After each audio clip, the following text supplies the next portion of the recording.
Krishna, Hare Krishna, Krishna Krishna, Hare Hare, Hare Rama, Hare Rama,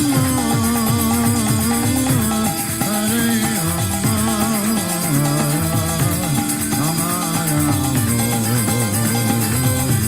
Hare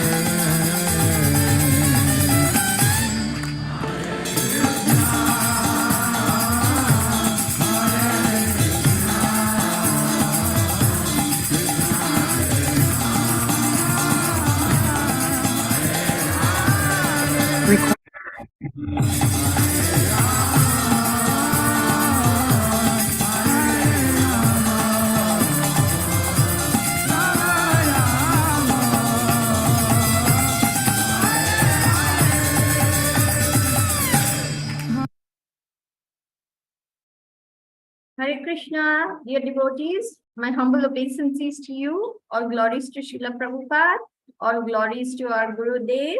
Welcome to His Holiness Candramauli Swami Maharaj's daily class. We're so glad you're here. We're continuing our reading of Srimad Bhagavatam, Canto 1, Chapter 12, verse number 34. The chapter is entitled Birth of Emperor Parikshit, and today's class will be given by His Grace Vrsabha Prabhu, our god brother in Croatia. Vrsabha Prabhu has a very special interest in Harinam Sankirtan, book distribution, farm community projects, and loves to speak about the holy name and Vedic philosophy. Thank you so much for joining us today, Vrsabha Prabhu. Over to you. I didn't recognize the person, but sounds an interesting one. Hare Krishna, do you hear me, guys? Yes. Sorry. I wanted to recharge my earphones, but my earphones kind of decided to die. So we're gonna leave them as they are. So then I will just kind of hold my phone like this. And is that okay? Yes, we can hear you clearly. Hare Krishna, dear devotees. Thank you very much. I am. Let's get into this verse, which is amazing, which is actually speaking about wonderful things we have to hear attentively and understand. So let's should we start? Do you have a permission to start, Sridevi? Yes, please go ahead. Okay, Jai. Om Namo Bhagavate Vasudevaya. Om Namo Bhagavate Vasudevaya. Om Namo Bhagavate Vasudevaya. Om Ajnana Timirandasya Ganajana Shalakya Chakshum Mritam Yena Tasma Shri Gurave Namaha. Chaitanya Namo Bhishtam Saptam Yena Bhutale Swayam Rupam Kadant Mayam Danti Swapadantikam Vandeham Shri Guru Shri Uttapada Kamalam Shri Guru Vaishnavam Cha Shri Rupam Sagajatam Sagaganaragodatan Vitam Tam Sajivam Sadvaitam Savadutam Parijana Saktam Krishna Chaitanya Devam Shri Radha Krishna Padam Sahaganalita Shri Vitikam Hridamshcham Hey Krishna Karuna Sindhu Dina Manu Jagatpate Gopisha Gopika Katarad Kantaramastute Tamtakan Chanagavaragira Devindavaneshwari Vishwavan Sutaravi Pranamam Hari Priyam Nama Om Vishnu Padaya Krishna Prashtaya Bhutali Shrimati Chandramauli Swami Tinamine Nama Om Vishnu Padaya Krishna Prashtaya Bhutali Shrimati Bhaktivedanta Swami Tinamine Namaste Saraswati Devi Gauravan Charine Nirvishesha Shunyamadi Pashte Shatarine Anjakalpatarubhyascha Kripasinduvyavacha Paditana Pavanibu Vaishnavevo Namaha Jai Shri Krishna Chaitanya Prabhu Nityananda Shri Advaita Gadadhar Srivasadi Gaur Bhakta Vrinda Hare Krishna Krishna Krishna Hare Hare Hare Rama Rama Rama Hare Hare Narayan Mastrityam Naracharan Barotavam Devi Sarasati Vyasa Tatuja Tudirayat.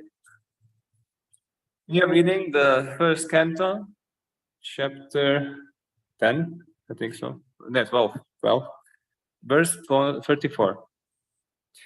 Tena sabrita sambaro dharma putro yudhishthirah tajime dai trivirbito yagyai samaya jadarim. Translation and purport by His Divine Grace Ishti Bhaktivedanta Swami Srila Prabhupada. By those riches, the king could procured the ingredients for the 3 horse sacrifices. Thus, the pious king Yudhishthira, who was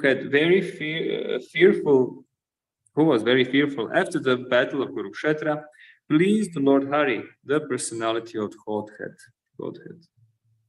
Purport. Maharaj Yudhishthira was an ideal and celebrated pious king of the world, and still he was greatly afraid after the execution of the battle of Kurukshetra because of the mass killing in the fight, all of which was done only to install him on the throne. He therefore took all the responsibility for sins committed in the warfare. And to get rid of all these sins, he wanted to perform 3 sacrifices in which horses are offered at the altar. Such a sacrifice is very costly.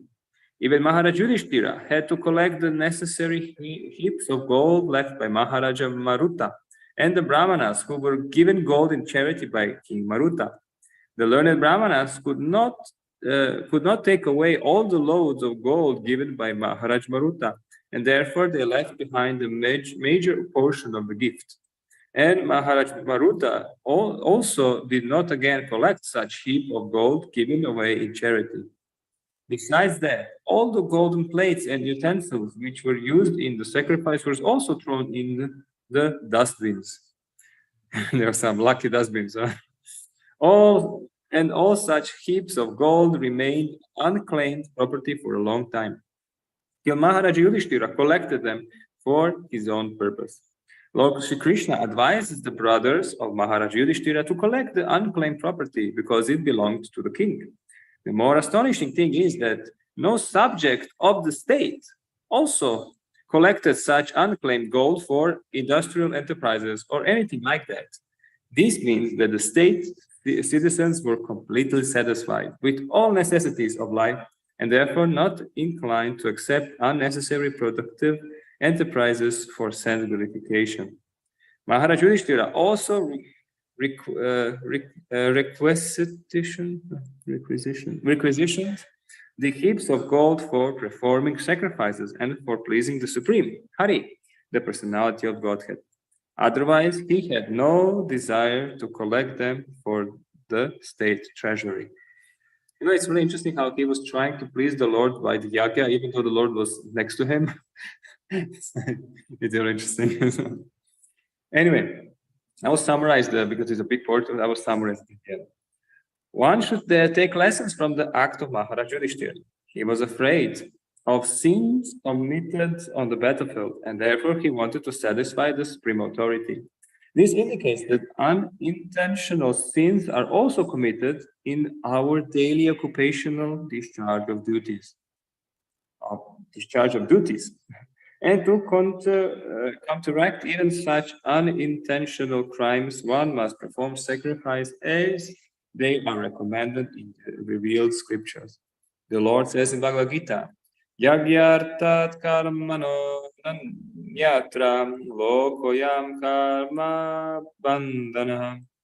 That one must perform sacrifices recommended in the scriptures in order to get rid of commitments of all unauthorized work or even unintentional crimes which we are apt to commit. By doing so, one should be free from all kinds of sins. And those who do not do so, but work for self-interest and self-gratification, have to undergo all tribulations accrued from committed sins. Therefore, the main purpose of performing sacrifices is to satisfy the Supreme Personality, Hari. The process of performing sacrifice may be different in the terms of different times, place, and persons. But the aim of such sacrifices is one and the same, at all times and in all circumstances. Satisfaction of the Supreme Personality, the Supreme Lord Hari. This is the way of pious life. And this is the way of peace and prosperity in the world at large. Maharaj Yudhishthira did all this as the ideal pious king in the world. If Maharaj Yudhishthira is a sinner in his daily discharge of duties in royal administration of state affairs, wherein killing of man and animals is a recognized art, then we can just imagine the amount of sins committed consciously or unconsciously by the untrained population of Kali Yuga, who have no way to perform sacrifices to please the Supreme Lord. I guess the sacrifices of horse sacrifices. The Bhagavatam says, therefore, that the prime duty of a human being is to satisfy the Supreme Lord by the performance of one's occupational duty. Bhagavatam 1:2-13. Let any man or any place or community, caste or creed be engaged in any sort of occupational duty, but he must agree to perform sacrifices, as it is recommended in the scriptures for the particular place, time, and persons. In the Vedic literatures, it is recommended that in Kali Yuga, people engage in glorifying the Lord by chanting the holy names of Krishna. Kirtana Devadanasya Mukha Sangha Param Vrajet, without offenses. By doing so, one can be freed from all sins and thus can attain the highest perfection of life by returning home, back to Godhead. We have already discussed this more than once in this great literature in different places, especially in the introductory portion by sketching the life of Lord Shri Chaitanya Mahaprabhu. And still we are repeating the same with a view of bringing about peace and prosperity in society. The Lord has declared openly in Bhagavad Gita how we become that he becomes pleased with us. And the same process is practically demonstrated in the life and preaching work of Lord Shri Krishna Chaitanya Mahaprabhu.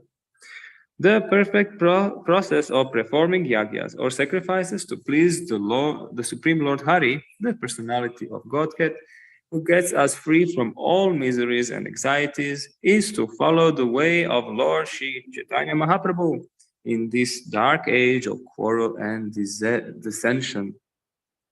Maharaj Yudhishthira had to collect heaps of gold to secure the paraphernalia for the horse sacrifice yagyas in days of sufficiency. So we can hardly think of such performance of yagya in these days of insufficiency and complete scarcity of gold.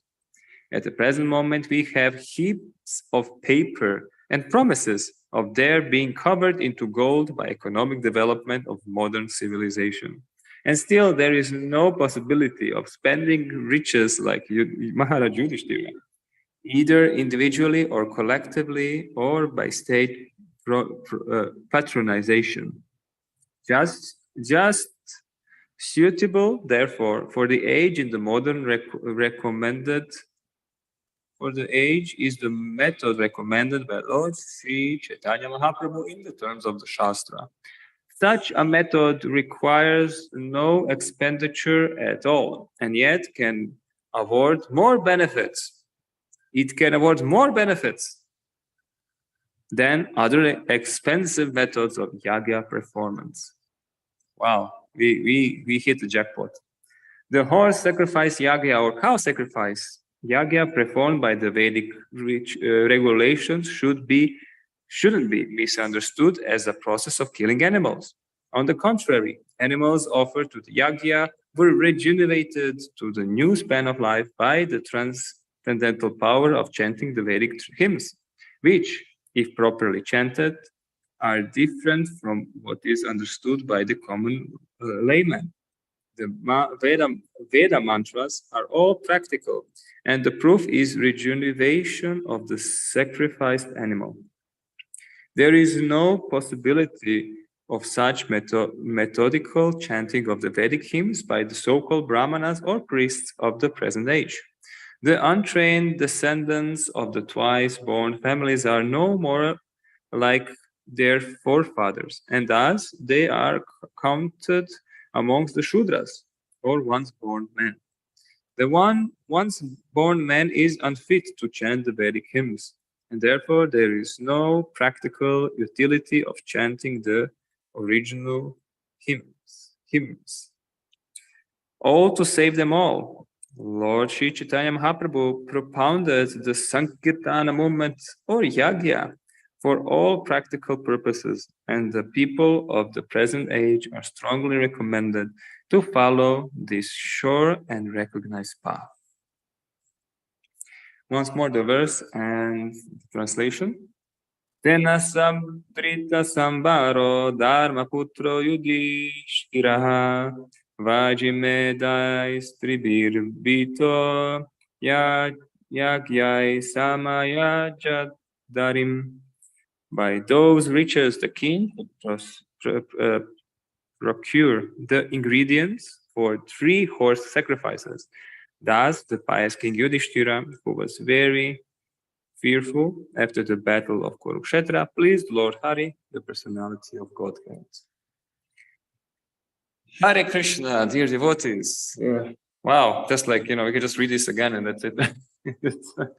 It's just like so nectarian to read it again and again. So just let me summarize what was here speaking of. The purport, Srila Prabhupada, is like a big lengthy.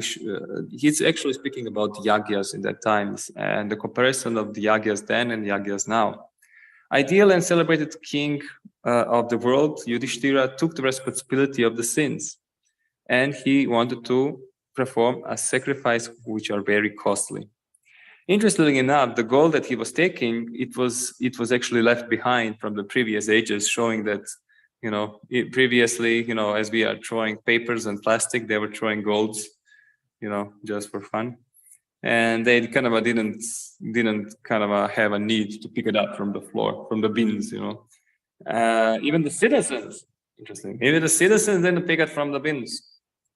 It's like how much will it last if you put some gold on the street, today?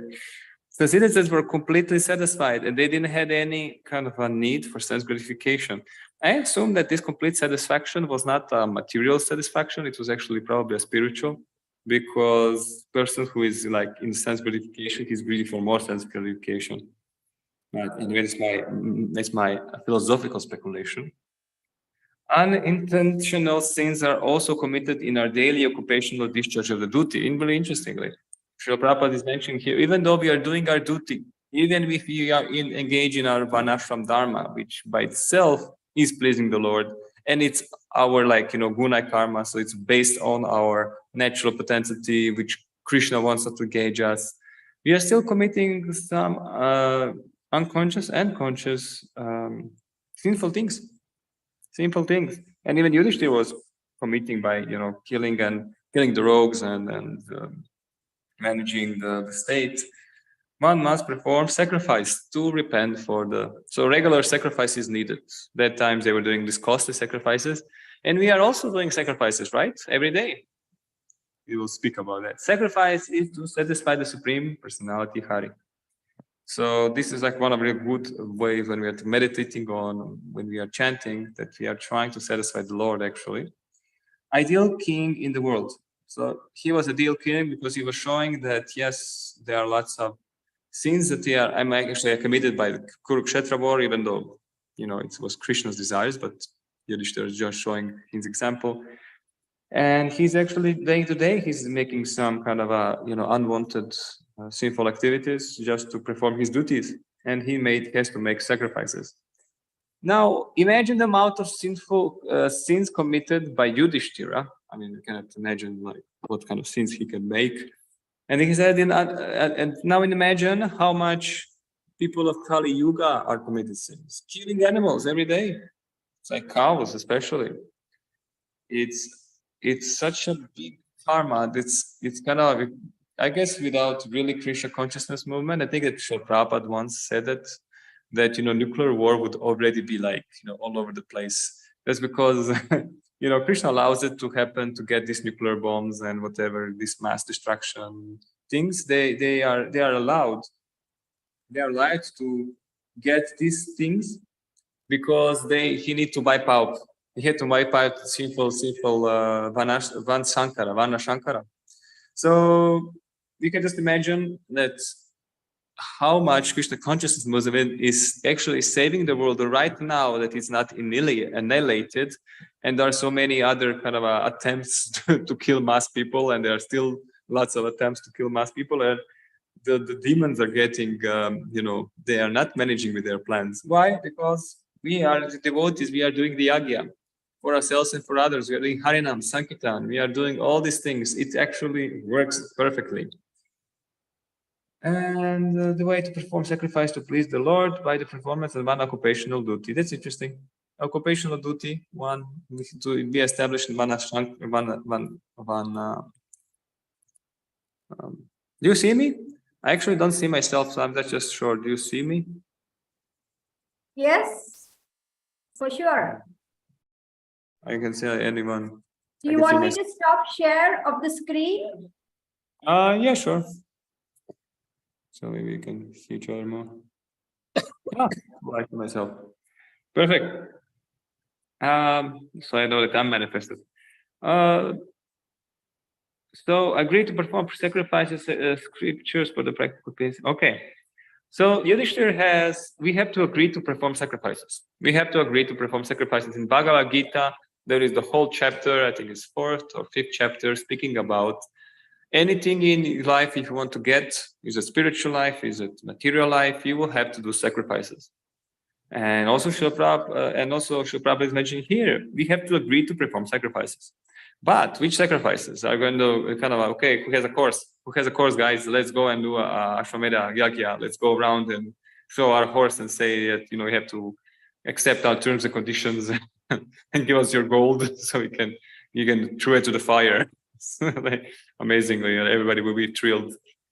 No, that's not, because scriptures of the particular place, time, and persons, glorifying the Lord by chanting the holy names, this is our prescribed without offenses. I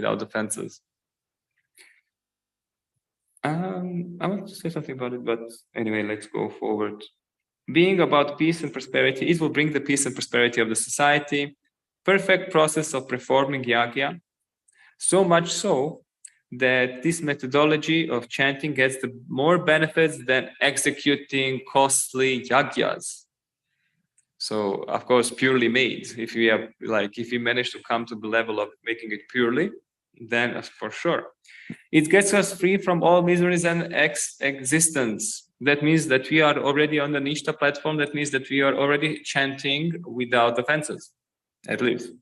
Hardly think of such performance of yagya with bunch of gold in these days of insufficient and complete scarcity of gold, where we have paper money that has no value whatsoever. We can't even eat it. It's plastic now, so we can even eat it. Shouldn't be misunderstood as a process of killing. Okay, yes. So these yagyas, they shouldn't be understood like a way of killing animals. It shows how the deviation of the society is really easily we can deviate from the learnings. That's why we have Guru Parampara. That's why we have spiritual masters. We can always guide us on the path of understanding the scriptures, understanding even Srila Prabhupada. He left just like 50 years ago. And still there are many different ways how we are interpreting we are still kind of trying to figure out all the things that Srila Prabhupada wanted to teach us. Interestingly enough. And just imagine some religious principles like for Jesus Christ or Christianity, which don't have anymore this Guru Parampara, doesn't have this kind of disciplic succession of Jesus' teachings, and now they are just messed up and they really don't know what they are doing anymore. So, yes, free to chant the Vedic hymns, and that's why we are following the Chaitanya Mahaprabhu. So, okay, guys, we didn't hear anything new. Really, we didn't hear anything new. And it's not the point to hear anything new. What's the point? What is actually a point? The point is to increase faith in the things that we know. To increase the faith in the process and in the chanting and in all of these aspects, because Bhaktivinoda Thakur is explaining that in the marketplace, or where Nityananda is selling the holy name, the price that you're paying the holy name is by your faith. And there is 8 stages of faith.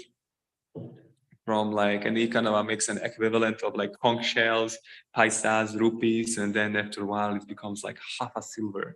Ooh, that's like the first like concrete coin, half a silver. Then it's like a silver. Then it's like, I don't know, it's like 2 silvers or something. And it's like a golden coin. That's like, wow, that's like something to buy the holy name with.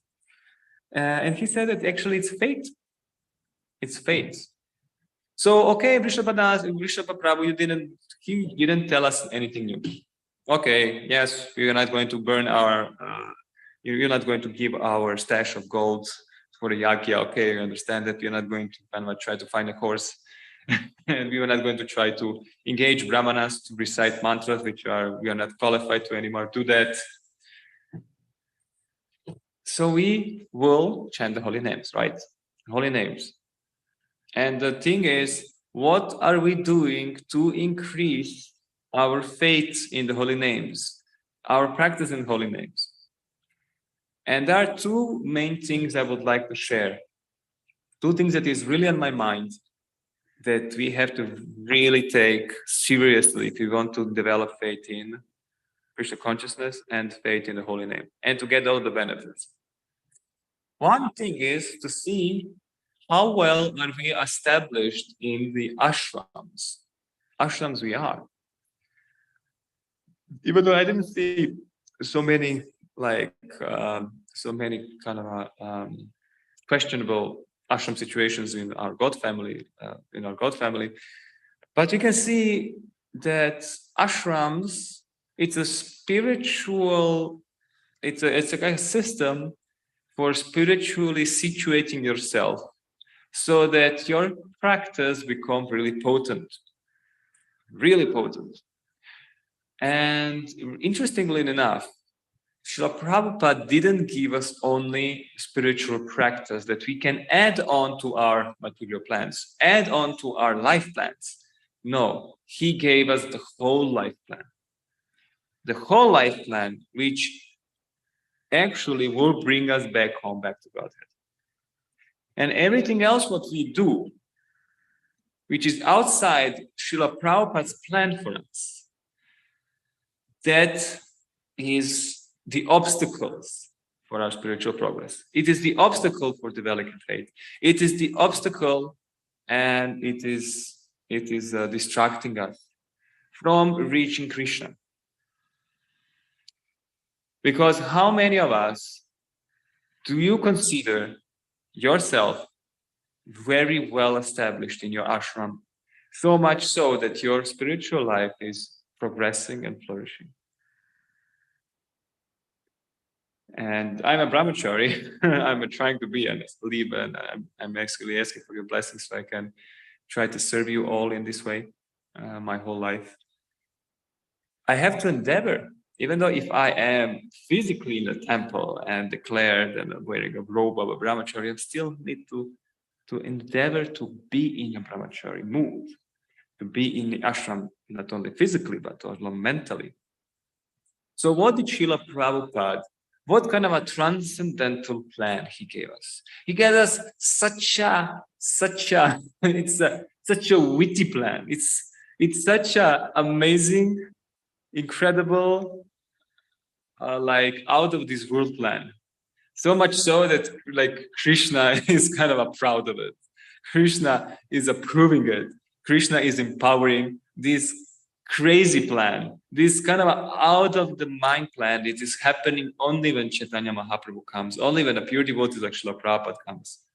Then what happens? We get a process which you get better benefits that all these sacrifices, all these yagyas that Indra was doing, that the demigods, all the pious kings before were doing, all of these things that they were kind of really have to endeavor and doing lots of sacrifice and tapasya. And so that they can end up where? In Vaikuntha, actually, mostly in Vaikuntha. Now we get the most sacred, the most sublime method in the spiritual world. In Goloka Vrindavan, chanting of the holy names of Lord Krishna and Radha and Balaram is actually so sacred, even in the Goloka Vrindavan. And we rascals, the most fallen, that were actually still in material world, even though Satya Yuga was past, Treta Yuga was past, Dvapara Yuga has passed, and we are still like, attached to our material concepts. So we are in the Kali Yuga. It's like, the leftovers of the leftovers, the crazy ones of the crazy ones. And we are here. And then Srila Prabhupada comes and pick us up. If he wants to take us out with what? With the most amazing plan ever. And the first thing he established, he didn't establish a process that we can add on to our life that was actually made by scientists, that were actually made by the crazy material society, that was imposed on us. You should be well educated, you should be well known, you should be, prestigious, and you should be wealthy, and in such and such ways, like material ways. These plans are not Krishna's plans. These plans are not our plans. These plans we just adopted from the society, our parents, science community, whatever. They put this plan together and we are just following it, unfortunately. But interestingly enough, didn't Srila Prabhupada give us something else? Then Srila Prabhupada had some other plans for us. Think about it. Because the thing that Srila Prabhupada gave us, it's not an option. It's not an option so much, even though we are kind of trying to, expand the options with our situation. But actually, the Srila Prabhupada gave us the most perfect, the most easiest way, the most sublime way to live in material life, and to leave the material life for the spiritual life. And it's called Varnashram Dharma. So let's put it practical ways. What is then this ashram? What are these ashrams that Srila Prabhupada wanted? First is the brahmachari. For the ones who, don't have wife, children, don't have credits or loans, mortgage, don't have, pets they have to take care of, or even a girlfriend or whatever. If you are a person who is kind of free from any trap, because this society is trying to put us in a trap where we just have to follow it, the process. You have to come to the brahmachari ashram to train yourself and to feel the ecstasy of preaching. You have to feel it. And if you did not feel the ecstasy of preaching, you have to. It's you just have to go and feel the drive, feel the. This is maybe be a little brutal, but when the lion feels the blood, it's like he cannot leave that. And we have to feel the drive of the preaching movement of Lord Chaitanya. It's a preaching movement. It's like sit and okay, it is a bhajan, of course. You have a bhajan, and that's okay. But in the West, the atmosphere is not for bhajan. If you come to Bhaktivinoda Manor, maybe you can do bhajan here, right? But in the city, the mercy there is in preaching, and just trying this, tasting this, and you don't want anything else except this. So in Brahmachari Ashram, it is like an incubator for getting the taste for preaching, getting the taste of Lord Chaitanya, getting the mercy, get the Vaishnava etiquette, get the qualities, get the attitude, learn to chant. It's a skill, it's an art, it's an attitude. And then when we kind of train ourselves, we are kind of we Vaishnava etiquette, we get the mercy of the devotees, we get association of the profound people, especially here in London, you have a bunch of possibility for that. When a young person like that had a training, then he becomes so profoundly developed that even materialistic people would like to have him, because devotees are the most developed peoples, because we are training our minds, our intelligence, our consciousness, regulation, discipline. Come on, people are eager for such persons. But Srila Prabhupada didn't want us to use our energy to develop someone's business, to develop someone's sense gratification. He wanted us, if we want to go for a Grihastha ashram, let's say, the best situation is to develop our own communities, develop our ashrams in the community. It sounds like, wait a second, but I have a degree, I have this and that. I'm not meant, I don't have a physical body to go to the farm community. Yeah, that's true. Because most of us are going to be sacrificed, not in a bad way. You're going to be like one of these horses. They're going to be rejuvenated after the sacrifice. Because the movement is developing, so we have to at least endeavor that if we are not going to be in that ones that are actually in the communities, farm communities, at least that we make an environment for others, for future generations, so they become preachers, they become sannyasis, or if they're going to become grihastas, that they end up not in the city, not working for someone, but end up in the community. We have our god brother, Harinamruchi Prabhu, he's 41.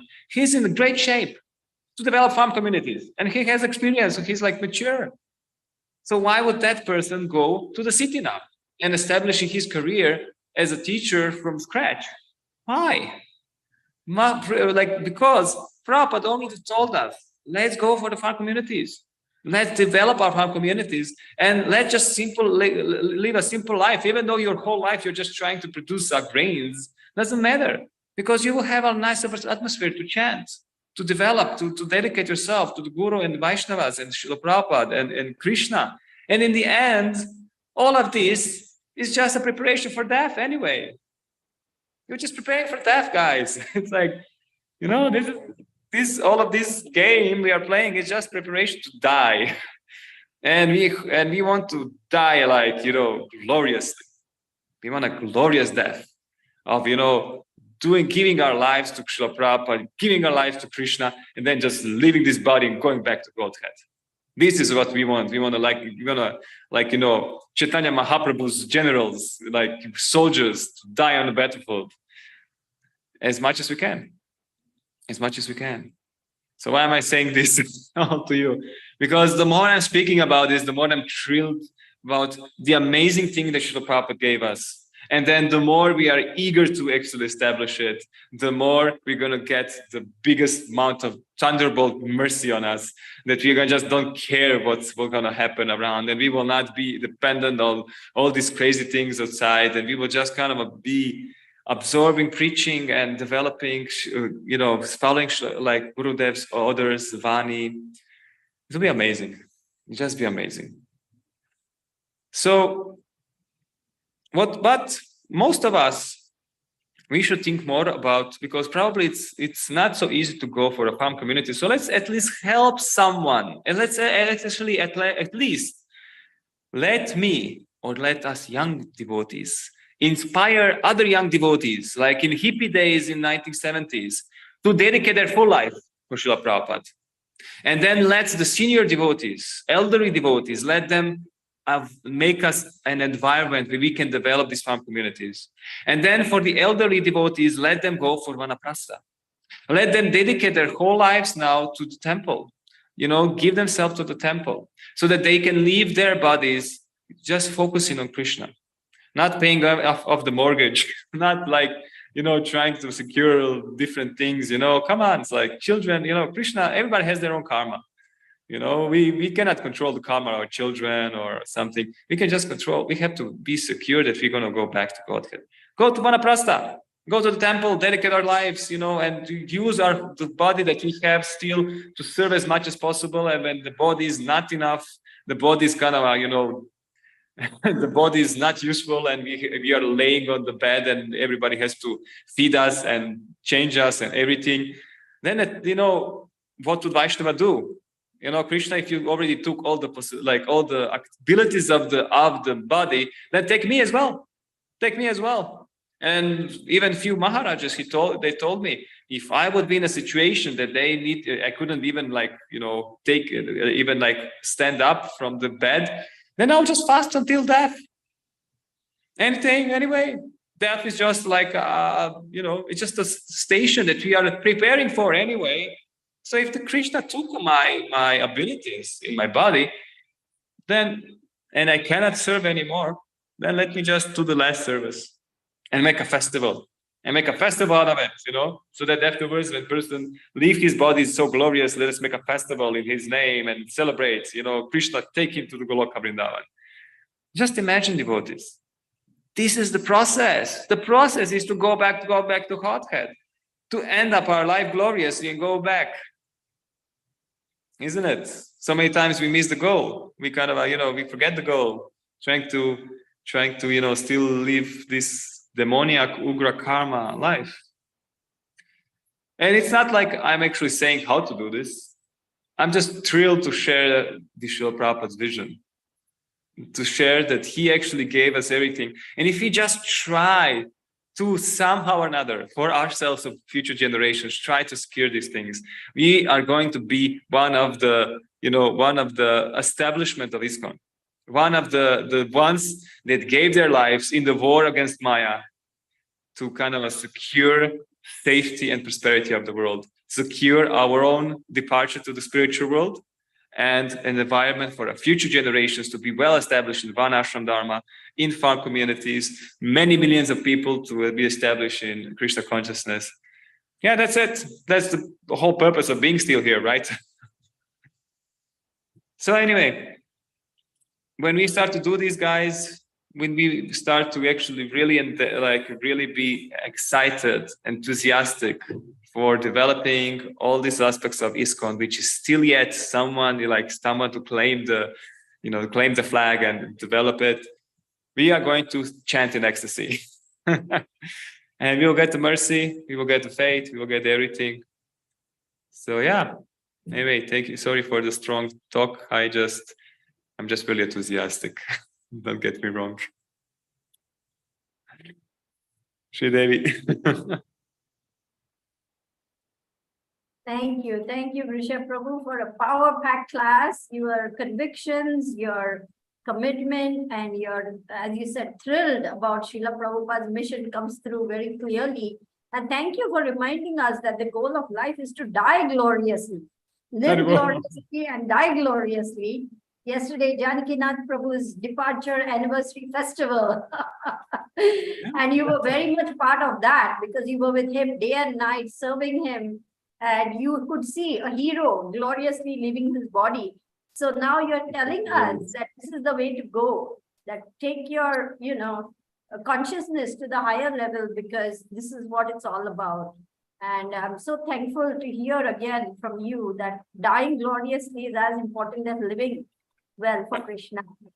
Very, very important. I don't think devotees usually hear these things, but I'm thrilled by the thought of it, and then you have a festival, this person was fasting until death and he was concentrating on Krishna and he had kirtan every day in his room and he kind of left and we have a big festival in his come on, I signed this up, Hariva! Wonderful. Thank you, Prabhu. Thank you very much. And we humbly request everyone to please, if you can, put on your video cameras so we can all see each other. And if you have any questions, comments, realizations, experiences to share, please feel free to do that. You can raise your hand, and that way I will know you want to say something. Who wants to die gloriously? Raise your hand. Yes, I want to die gloriously with your blessings and mercy. Oh, sorry. I have to try myself first. So, Vishwapavani and Samyadatri, Shilpesha, Srimati, Prema Bhakti Prabhu, Anahita, Raj Prabhu, Scarlet Mataji, Krishna Chaitanya, Balaji Prabhu, all of you are most welcome to share your thoughts, your realizations, your questions. And while we are waiting for people to think, Vrsabha Prabhu, I wanted to ask a question, if I may, just giving devotees time to think. Your experiences with Janakinath are completely out of this world because you were right there. You were serving him, you were taking care of him, you were with him day and night. And so you had a close-up of a very heroic person facing death and pain and suffering. He suffered tremendously, but you were right there with him all the way. So do you think you would like to give us some tips on how to face this test that will come at the time of death? Thank you very much. It's really interestingly that we are all scared when it comes. And Janakinath was scared. He was speaking when I was there when he had a meeting with Sachinandana Swami, and he said, like, Maharaj, I'm not sure that I will remember Krishna when I die. Like, it's like, because he was such a pain. He was taking morphine every day for 3 times, like just to not, just to dull the pain, because like he was kind of a, cancer is destroying you from inside out. It's just like, it's just kind of a, you cannot eat, you cannot digest, you cannot get energy from anything. His energy was like falling like 50% every day. It's like, it was a miracle that we even had this call, because like, he had it on Tuesday and he left on Saturday. So he's like, and he stopped speaking on Thursday. He was barely speaking that next day, and then after that he didn't speak anymore. He didn't have any power to speak even. So it's like, actually it's a big jump. It's fearful, but the biggest fear is regret. Biggest fear is regret. Yeah, the end is now here, and I don't have any more time to get up and do more Sankirtan. I don't have now time to, do a online course or preach. No, that's it. You're just looking at your, deathbed, and you're looking at, maybe I will maybe die tomorrow, maybe I die in 3 days, 4 days, what now? That's it, it's like what you did, you cannot go back now. So it's, so one thing about spiritual life, which is like, we gotten a spiritual practice. We didn't get a religious practice. I don't know, but we have these Christianities. We are saying like, when you die, then you will see things. No, in our practice, we feel the change. We feel like we are going to spiritual world. We are feeling like we are part of the spiritual world now. Literally, at the same point, you are so absorbed in Krishna consciousness, in Krishna's activity, in serving Krishna, the Vaishnavas, that you actually don't feel like you don't actually feel like you are part of this material world. This is what we are doing in the spiritual world anyway. We are like working hard for Krishna. So Srila Prabhupada just wanted us to work hard for Krishna now. So Janakinath, when he was kind of he was afraid, because he was fighting to survive, because I don't think I think it's most the devotees were kind of giving him idea, because he wanted to live. He wanted to survive because he wanted to preach more. Janakinath, he was so absorbed in preaching, he wanted to see all the solutions to kind of to survive, to kind of live on and continue on preaching. And I remember, last month, the last month that he was alive, each week the doctor came and tried to give a different way of treatment, and he always had enthusiasm. Okay, this treatment will work. This treatment will work. This treatment will work. But if I understood correctly, like Gurudev said that Krishna wanted to take him back, so that's why he didn't allow the treatments to work. He didn't allow it. So he was a specific one, because he wanted to kind of continue on. He was a young person in the end. He was a young person, so he kind of maybe I can get treatments, and maybe I can continue on preaching. But I guess it's different in the old age, where you kind of don't expect. You will get Ashwini Kumaras coming and bathing you in a youthful pond, and then you will getting back your youthful body or something. So you just kind of say, okay, this is it. I don't know. Did I answer my question, or I started to brainstorm more?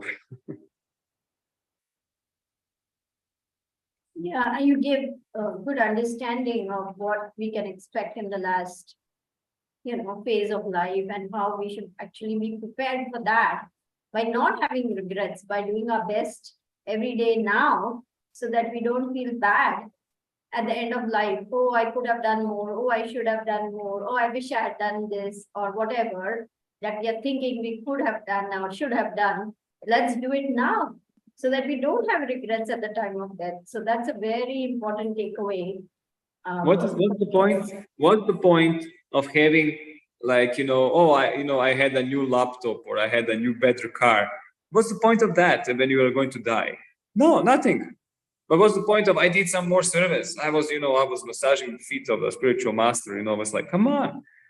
It's like we have to kind of think like, am I satisfied now with the thing I'm doing? Am I still like, can I simplify my life more and not try to get more material things and just dedicate my time more so I can say like, I was doing this little more service more, this chanting more, these things more. Anyway, so sorry. So dear devotees, if you have any realizations, if you have any questions, or if you have any sharing that you want to give us, please feel free to either type your question in the chat box. In case you cannot ask yourself, I will read it out to Vrsabha Prabhu, or you can raise your hand, unmute yourself and ask the question. Whatever your desire is absolutely fine. And Vrsabha Prabhu is here to answer your question. Please feel free to do that. You can also comment on how was like this presentation, was it okay? And just that I know it's like, okay, don't do this anymore. You find people out. That I know. Yeah, sorry. Okay, and feel free to type your thoughts in the chat box about today's presentation, if you will, for Vrsabha Prabhu's pleasure and edification. If you would like to do that, that's also most welcome. Anybody has any questions, comments, thoughts, ideas, realizations? Feedbacks. Shrimati Devi Dasi says, thank you for the nice class, Prabhuji. Yeah, I think that many of us remember Janakinath very fondly, Vrsabha Prabhu, and you were a key person to be there for him. And I'm sure your own memories, your own realizations itself will form a small booklet about Janakinath Prabhu, because you were so much part of that phase of his life. You were his caregiver, you were his friend, you were his godbrother, you were his pill giver, you were his chauffeur, and you were there, day and night with him, taking care of him. So I'm very sure that soon you'll be writing memories of Janakinath Prabhu. Maybe a little booklet or something about, your own Krishna conscious realization through that experience. Yes, being his anniversary. Sorry. It's really interesting what you say, because people who knew him during his life, they saw his activities. I saw end part of it. I experienced Janakinath because he was fighting for his kind of a health, so that in the kind of a meditation that he could be able to preach more. So I saw this ending part of his life, as you said, but I never had a time to associate with him as a healthy person. So my experience are more like, I learned more about this end, this impression of less phase of the body, less phase of life, and this kind of doubts and different kind of he was kind of pushing himself to go to the toilet by himself, and he didn't want to have help with anyone. Then at some point he collapsed. He barely get out of the toilet. And then he understood, like, that's it, I couldn't get out of my bed anymore. And he was like struggling a lot. He was fighting a lot. No, I can do it myself. I don't want anyone to serve me. And you just see that, how the lifespan, like how the life energy was, slowly by slowly taking it out. But he needed to accept this change. He needed to accept this, this aspect Dying of being... process. And surrender to it. It's like more like helplessness, more and more helpless. You cannot do anything anymore by yourself, and devotees are taking care of you. And like Ian Prabhu, I think it's like he's initiated now. He was lots of, this like last 1 week, he was a lot around him.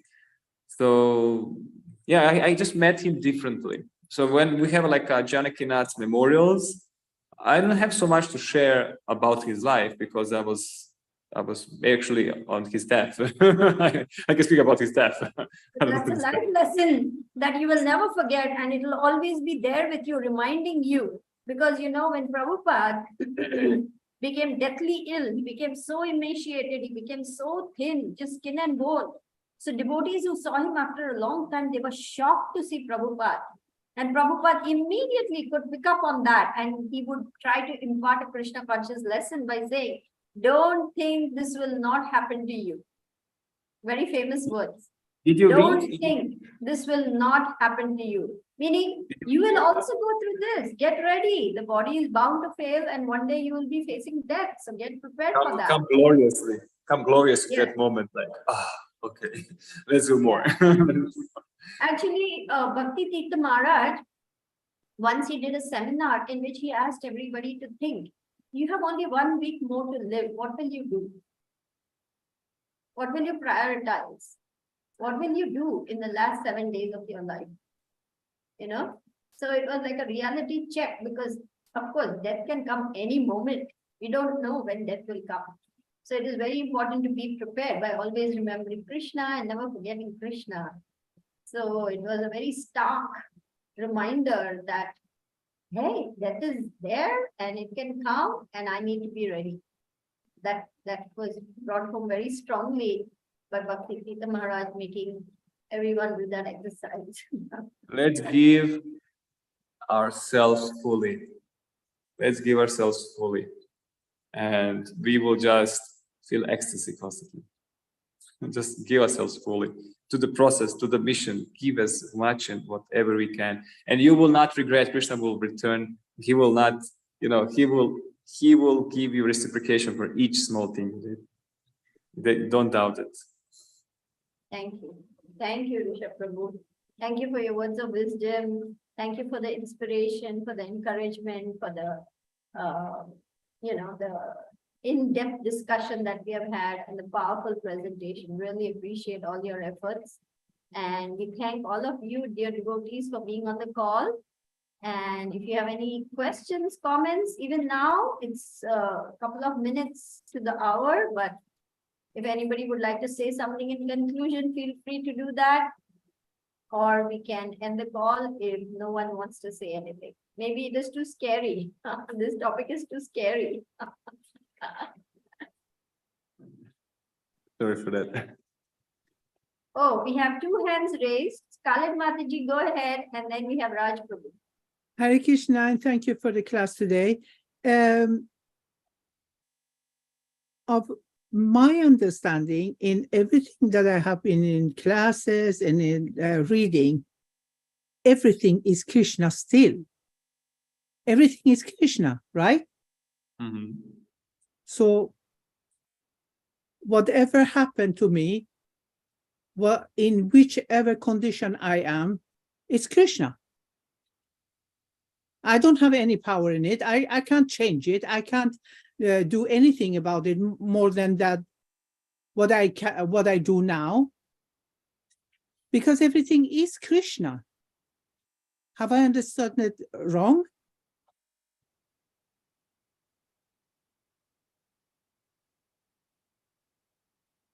If I understand correctly, do you feel?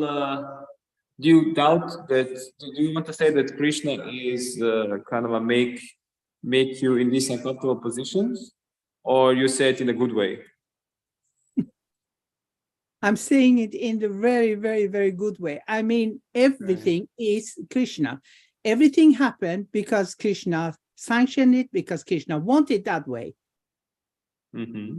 And when you talk about Varashram and Ashrama and so on, okay, this is the misconception. Okay, so it's not that Krishna wants us to be in this situation. He wants us to go back.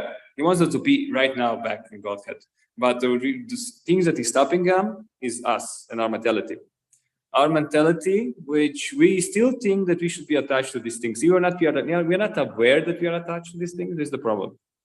Because, Charlotte Mataji, if you would have a consciousness of like, I have nothing to do here, my place is to, serve Krishna with my loving relationship with him, whatever Swarup it is, then you would not even take a moment of your life losing not to serve him. You will constantly be absorbed in serving him. You will be like, Guru Maharaj, I did this, what's the next, what's the next thing to do? You will be constantly engaged. You'll be hardly even eating and sleeping because you are so in ecstasy of serving Krishna.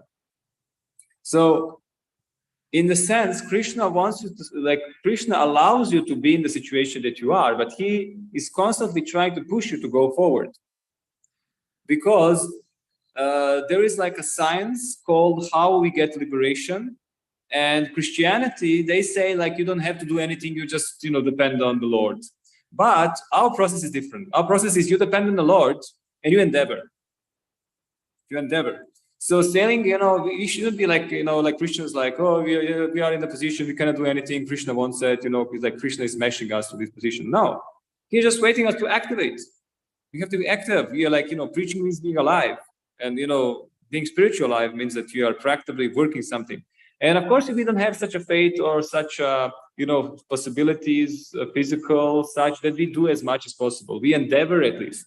We endeavor. And Bhakti Swami said, when we are endeavoring over our capacities, I don't know what to say. Maybe somebody knows. When we are endeavoring over our capacity, then when it's empowerment comes. Empowerment comes. So we are not the ones that you like lamenting, like, oh, I cannot do more. It's just like our excuse.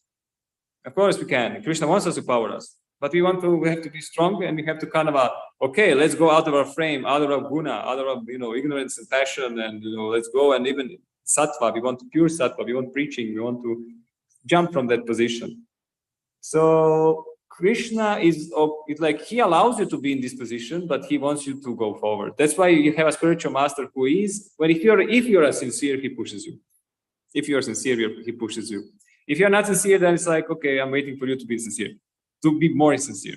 So sincere. Is that okay? Okay, thank you. Yeah. Sorry. Prabhu, please go ahead. Hey Krishna, please accept my humble obeisances. All glories to Srila Prabhupada. All glories to Vrsabha already. Kijai. Thank you for your hard-hitting, enthusiastic, passionate speaking class. I hope not offensive. Yes, it's always good to have constant reminders and someone hammering you over the head with something. Of course, everyone's in a different place and everyone's on a different stage of their journey, and everyone's got different levels of years and lifetimes of conditioning, and we're moving at our own pace. Some of us going too slowly, some of us going too fast, some of us going just at the perfect pace. And we all need different prescriptions because we're all very unique. So obviously for some people, we need just a lot of hammering on the head. Others may just need someone to take them by the hand and guide them. Others may just need some instructions, guidance, others coaching. It's different always. And I wondered what you meant when you say, some of the things you said, I was feeling like I'm not sure what he meant, because that could be interpreted in different ways. Like when you were saying you should give your all, because you're giving your all can be interpreted in different ways. And doing more can be interpreted in different ways. So I wonder if you could expand on that, because sometimes I think it could be misinterpreted and it could actually be detrimental to your Krishna conscious life. So it's a great point, because we don't want to so it's like we don't want to give more than our crazy mind allows us, because we are attached to our mind. So if you give more than our mind allows us, then the mind starts to freak out, and then because we identify with the mind, then we start to freak out, and then we start to get burned.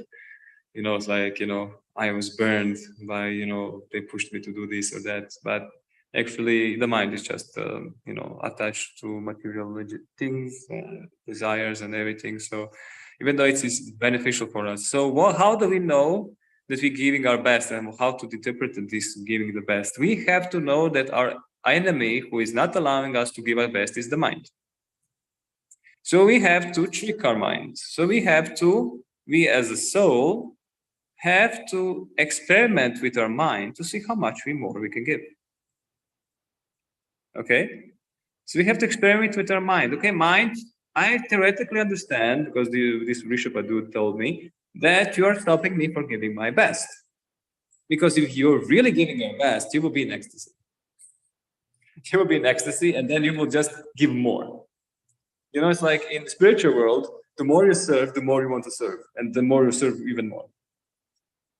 So if we are kind of stuck in like some amount of service, and we don't see that we are advancing, like we are not we don't doing more than this, that means we are stuck. That means that the mind made a circle, and it's like we are not going over that border. So what you do, okay, I'm not the mind is stopping me. Let's try to break this barrier one step. Okay, what little more I can do that I thought that I cannot. Let's a little more do. Okay, and then you break a little this boundary, like, oh, wow, nice experience. Okay, let me try to do one little step more. Oh, wow, I break it again. You know, and then little by little, mind is like, what are you doing? Oh, it's boundary, don't break it. And then little by little, you are breaking it, and you're getting more mercy, and you're actually getting more excited because of breaking it. And then you forgot about yourself. You forgot about your conditioning because it's all about me. And you just I don't care. I'm just gonna try and serve it. This one thing that probably the only quality I have is fearlessness to try things out, even though I'm totally unqualified and messed it up in the beginning. But because I'm trying, it's like, Krishna after a while gave me intelligence how to actually do it. So it's incredible. So it's like, just breaking the mind. And it's like experiment, psychically experiment with yourself. And second thing that I would like to also give is when we are hearing the Maha Mantra, and when we are eager to listen to Maha Mantra we are chanting, when we are eager to listen to the class, or like Srimad Bhagavatam or Maharaj's class, we have to be eager. You know one thing that happens when we become eager? Raj Prabhu. Sorry. Do you know one thing that happens when we become eager, and you have to give yourself like eagerly, force yourself to eagerly hear. You know what one thing that will happen to you?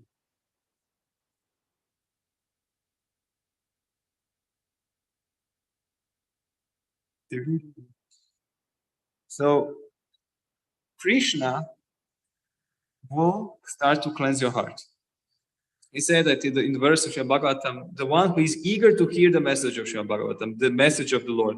So the names and translation, eagerness. You will actually, like Krishna will start to clean your heart.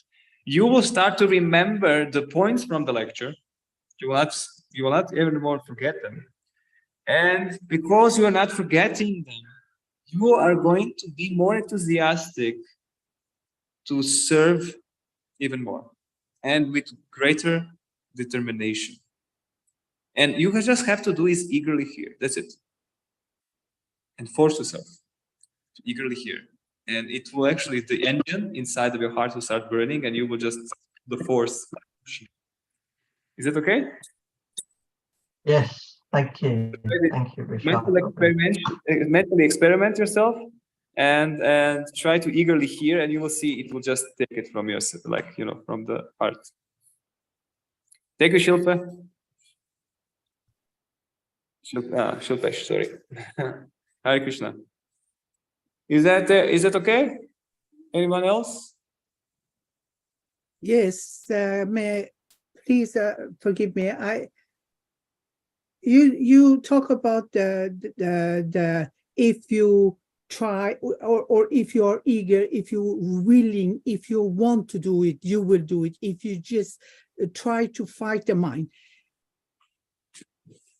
I have been through situation in my condition. I have been through the operation that was wrong, and the doctor did wrong, and so on and so on and so on. Not that I'm talking about, oh, poor me. I just want to explain the situation. The pain I have from the mistake they have done on my back it makes it that I can't go without my walker, because half of my body doesn't work well. Mhm. And I go constantly with pain. Unless one is in this position, in this situation, can't understand how it is to be in pain, constantly pain. When you are in pain, you try to do your best to just focus to other things, something else. It doesn't work.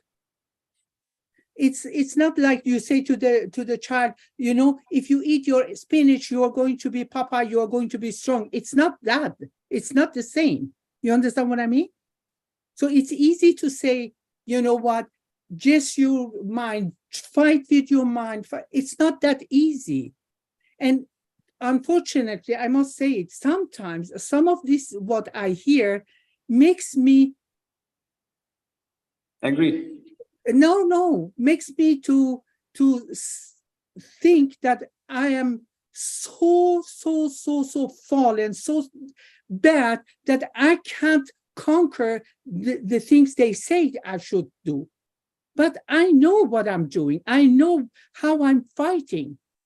I know I'm trying to do my best. But the talk to hear, just because if you want it, you can make it. Fight with your mind. Fight. That is not very helping. You know what I mean? I'm sorry to say that, but it doesn't help. Perfect. Unless Thank you. one is in that position, cannot understand that however you want to fight with your mind, to just ignore the pain, it's impossible. Sometimes it's really impossible. Because For it's instance, like I can't go any country, I can't travel to any country without some help. Even though I go with walker, I must have someone with me all the time. I can't travel to anywhere unless I have my daughter with me. And I feel bad that I can't come to India because it costs too much money. I don't have that money because we are 2 persons. My daughter is student. She doesn't have means to come anywhere because she's student. So I feel bad. I think, oh my God, I'm not good devotee. I'm not doing good. I'm not practicing well. I'm not practicing Krishna consciousness well because I don't just travel to India with my walker and say, yes, I'm coming. Okay, I will do it. You know what Maharaj told me when I said similar thing to him? When Maharaj told to me, it's like, it really reminds me of, because I was kind of, I had like, I was identifying with the mind a lot before and still do. And I was kind of, my mind was, really like, making me crazy with, and I was serving Maharaj and I was doing so much mistakes, and Maharaj told to me, control your mind. And I was like, okay. And then tomorrow I was trying to control my mind, and he's like control your mind. And I said, like, I cannot. I'm trying, I cannot. And he said, why do you think you can control your mind? And I was like, wait a second, what was just this about? You just say that I have to control my mind, and now you say, like, what do you think that you can control the mind? So, because there are 2 aspects. Our saving grace comes from 2 things. Not only our endeavor, but all the mercy of the Lord. So, with your endeavor, if you do not pray to the Lord for the mercy, for our endeavor should help us to understand our helplessness. It should. It should. You should feel helpless, but not in the sense I'm helpless and then I'm not, and then because I'm helpless, I don't have any power. That means, I should die. That I should kill myself or something. No. And means that because I'm helpless, I need to take shelter more of Krishna. So, Charlotte, I will be really happy if you, in your condition, which you have lots of reasons why to be like feel helpless, that you take deeper shelter of the Lord because of your conditioning. And you can really sincerely do it because you really are in pain, you're really in the condition, and you really cannot travel, and you really need the Malakshmi to travel. Take the shelter of the Lord. Take the shelter of the Lord. But I have heard that you shouldn't ask anything from the Lord. Never. You shouldn't ask for these things. You I have should. heard that you shouldn't ask for, please help me so that I can travel to India because I want to be in retreat. This is something you are asking, give me. I have heard that it's wrong. You shouldn't ask Lord. With time you will, like, when you will not, if you have material desires, you should approach the Lord with the material desires. Because you're angry otherwise, because you're frustrated. You should approach. It's a pious thing. It's a pious thing to approach the Lord for material things. Yeah, I want to go to India. Please, Krishna, like, show me if it's your will. If it's your will, and if you think it's beneficial for me, please show me how to end up in India. Please show me how I can get Lakshmi. It's a pious thing. You're approaching the Lord. It's not. You're not jumping to the Paramahamsa stages. Come on, You approach the Lord. Lord, I need. I want these things. I need it, and this is a. That's why. Many times when we are listening to, that's why we need the guidance of Guru Maharaj. Then we kind of ask him, Guru Maharaj, I had these desires, but I heard this, so I didn't want to do this. You confirm with them, because not all the verses in the Srimad Bhagavatam is concerning us. Some are for the Madhyas, some are for the Uttamas, some are for the Kanishtas. And then we start to recognize which ones are these ones, and you have a mentor or a guru that is actually telling you which verse is kind of for you on your level, because otherwise, if you feel unsatisfied, it means that you're doing something wrong. If you feel unsatisfied, it means that you are trying to practice it on the higher level than you are, and you should be inspired and happy to kind of just practicing on the other level. Approaching the Lord. Lord, I want this. I want this. I want to come to India. Please, if you desire. But we never kind of okay, you have to give it now because I asked you. If you desire, if it's your will, my Lord. If you think it will be beneficial for me, please arrange things. Please give me a way, show me the way how to surrender to. And this is taking the shelter. This is taking shelter of him. Isn't it? This means taking shelter. It's not a material desire to follow the order of Guru Maharaj. It's not a material desire. You are following the order of Guru Maharaj. Guru Maharaj's desire is that all devotees, all disciples come together for the disciples meeting. So everyone needs to endeavor as much as they can to come. If you absolutely cannot come, Gurudev will understand. I have tried to explain the situation, and it's money. It costs too much. It costs about 50,000 crowns. I don't know how much it would be in. I think something about $5,000 or $6,000 American dollars. I think it's about, and I don't have it. And my children don't have it to give me such a money to have my daughter with me to the India, to travel to India with my walker and so on and so on. So I don't know what to do. I have prayed, but unfortunately, I must say I feel just every time I think about it, I feel bad. I'm ashamed that I can't do the things that it requires from me to do. You know what Gurudev said to me? I asked him about India as well. He said, do not go to India until opportunity comes. So it's not that, Vrsabha, what the hell, you're in Maya, you're not going to India or something. Look, Krishna, the success of you going to India is taking shelter of Krishna. Is the results, will it be that you actually end up there or not? You will feel satisfied because you're taking shelter of Krishna. So it's like we are putting the pressure on ourselves.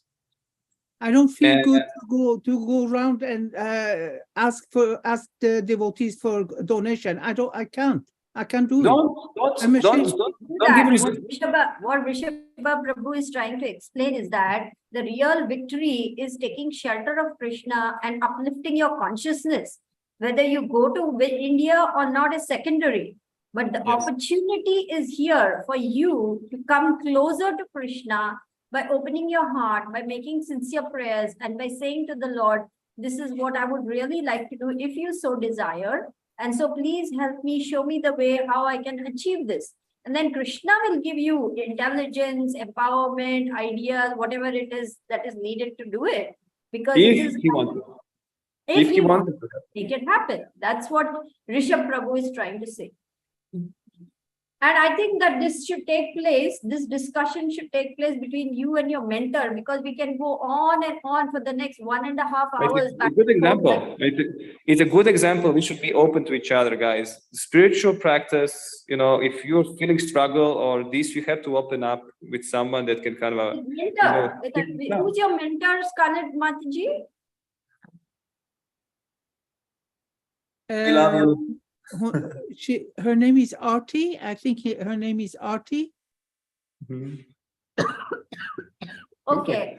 So you need to discuss with your mentor, because these questions are personal questions. We are talking in general, of course, about the philosophy. So these things need to be discussed with the mentor now. From And this Charlotte, point on. when you manage to surrender to Lord, you will be much more closer to India than you will actually be in India. Thank you. And Maharaj will be so satisfied with you, because he is looking not you like where you physically are and are you following him like a dog, but he's looking like where is your consciousness. Actually he's sending my messages to my temple president. It's like, I'm going to check Vrsabha Prabhu for the next 3 weeks where his consciousness is, because he he's Krishna consciousness. This is what you're satisfying Guru Maharaj by surrendering to Krishna, being more conscious of Krishna. Then physical results, who cares? You did your part and you will be in bliss and you will be really happy. So please, you're amazing, Charlotte. I know that you have a big intelligence, and intelligence is pushing you to kind of follow each order precisely like it's written in the scripture. If not, you are the most worst person ever.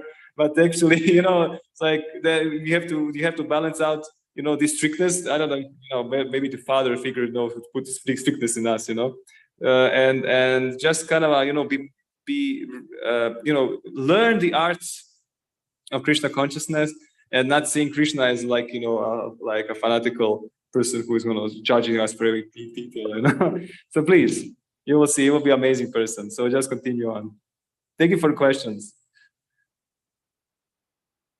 Jai Hare Krishna. Haribol. Thank you. Thank you so much, Vrsabha Prabhu, for taking the time and patience with all these questions. And now it is almost 7 o'clock in the evening here. So we will end this call because it's gone pretty long. Thank you so much, Vrsabha Prabhu. And thank you to all the devotees. Thank you very much for today. Haribol. Jai Haribol. Gurudev. Jai Guru Maharaj. Jai Bhagavad Srila Prabhupada. All glories to Prabhupada.